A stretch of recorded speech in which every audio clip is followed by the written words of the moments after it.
भारत बना चौथी बड़ी इकोनॉमी, लेकिन आम आदमी के लिए इसके मायने क्या हैं?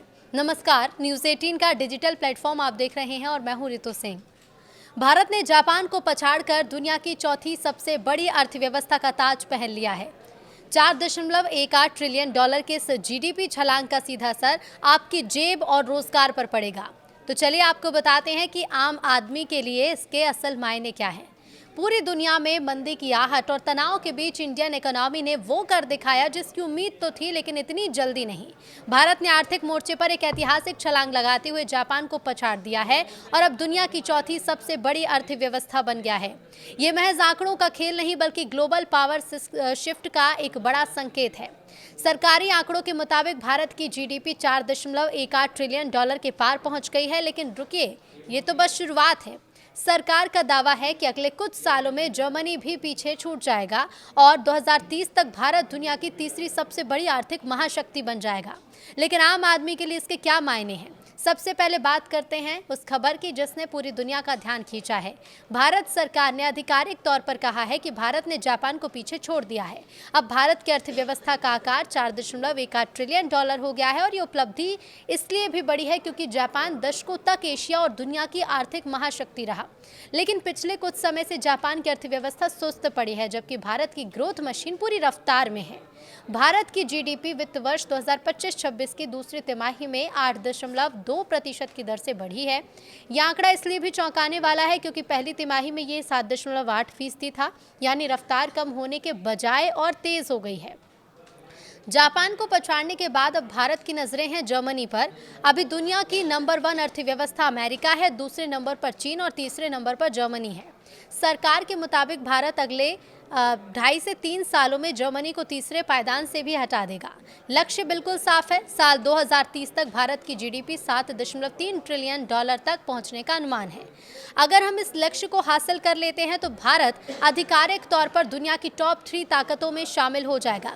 लेकिन इतनी तेजी आखिर आ कहां से रही है? तो सबसे अहम सवाल कि जब पूरी दुनिया में अनिश्चितता है तो भारत में तेजी कहां से आ रही है? जवाब है कि हम और आप, यानी कि भारत की आम जनता। इस आर्थिक विकास में सबसे बड़ी भूमिका घरेलू मांग और निजी खपत ने निभाई है। आसान शब्दों में अगर समझे तो भारतीय लोग खर्च कर रहे हैं, गाड़ियां खरीदी जा रही हैं, घर बन रहे हैं और त्योहारों पर खरीदारी हो रही है और डिजिटल लेन देन बढ़ रहा है। जब देश के लोग खर्च करते हैं तो फैक्ट्रियों में उत्पादन बढ़ता है, यही जीडीपी को आगे ले जाता है। सरकार का कहना है कि वैश्विक व्यापार में अनिश्चितताओं के बावजूद भारत ने जो मजबूती दिखाई वो काबिले तारीफ है। ये विकास बाहरी निर्यात पर निर्भर होने की बजाय देश की आंतरिक मजबूती पर टिका है। गोल्डीलॉक्स पीरियड आखिर ये क्या है, ये भी आपको बताते हैं। तो अर्थशास्त्र में एक शब्द होता है गोल्डीलॉक्स इकोनॉमी। ये वो स्थिति होती है जो किसी भी देश के लिए सपनों जैसी है, न ज़्यादा गर्म न ज़्यादा ठंडी, यानी कि विकास दर ऊंची हो और महंगाई कम हो। सरकार ने भारत के मौजूदा दौर को एक दुर्लभ गोल्डीलॉक्स पीरियड कहा है। इसका मतलब है कि देश तेज गति से बढ़ रहा है लेकिन महंगाई बेकाबू नहीं है। इसके अलावा कंपनियों की बैलेंस शीट मजबूत है और बैंक से कर्ज आसानी से मिल रहा है। ये सब मिलकर भारत को लंबी दौड़ के लिए तैयार कर रहे हैं। ये सिर्फ भारत का दावा नहीं, बल्कि दुनिया की बड़ी बड़ी रेटिंग एजेंसियां और बैंक भी यही मान रहे हैं। मूडीज का कहना है कि भारत G20 देशों में सबसे तेजी से बढ़ने वाली अर्थव्यवस्था बना रहेगा। अनुमान के मुताबिक 2026 में भारत की विकास दर 6.4% और 2027 में 6.5% होगी। वर्ल्ड बैंक ने भी 2026 में भारत के लिए 6.5% की विकास दर का अनुमान लगाया है। आंकड़े ये बताते हैं कि दुनिया का भरोसा भारतीय अर्थव्यवस्था पर कितना गहरा है। आम आदमी के लिए इसके क्या मायने हैं? जापान को पछाड़ना और जर्मनी को चुनौती देना सुनने में तो बहुत अच्छा लगता है, लेकिन आम आदमी के लिए इसका मतलब है ज्यादा अवसर। जब अर्थव्यवस्था 8.2% की रफ्तार से बढ़ती है तो इसका सीधा मतलब है कि बाजार में मांग है तो फैक्ट्रियां चलेंगी तो रोजगार के मौके बनेंगे। निजी खपत में बढ़ोतरी ये दिखाती है कि बाजार में काम धंधा तेज है, जो रोजगार सृजन के लिए सबसे जरूरी है। अब इसका आम आदमी के लिए मतलब ये है कि बैंक मजबूत स्थिति में है और घर, गाड़ी या बिजनेस के लिए लोन लेना आसान और सुरक्षित होगा।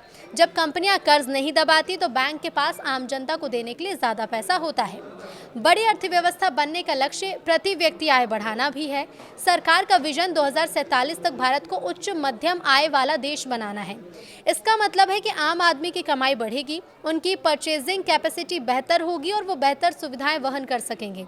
4.18 ट्रिलियन डॉलर की अर्थव्यवस्था होने का मतलब है कि सरकार के पास टैक्स के रूप में ज्यादा पैसा आ रहा है। इसका मतलब और इसका इस्तेमाल बेहतर सड़कों, अस्पतालों, स्कूलों, डिजिटल सुविधाओं के रूप में मिलता है।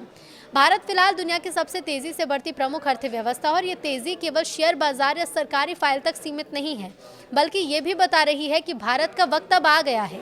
2030 का लक्ष्य दूर नहीं और जिस रफ्तार से भारतीय इंजन दौड़ रहा है, जर्मनी का पीछे छूटना अब केवल समय की बात लगती है। विजन 2047 क्या है, ये सवाल भी आपके मन में आया होगा। तो देखिए, विजन 2047 विकसित भारत का सपना है। ये सारी मेहनत और ये सारी रफ्तार सिर्फ 2030 तक ही सीमित नहीं, बल्कि लक्ष्य और बड़ा है। भारत 2047 में अपनी आज़ादी के 100 साल पूरे करेगा। उस समय तक भारत को एक हायर मिडिल इनकम वाला देश बनाने का सपना देखा गया है।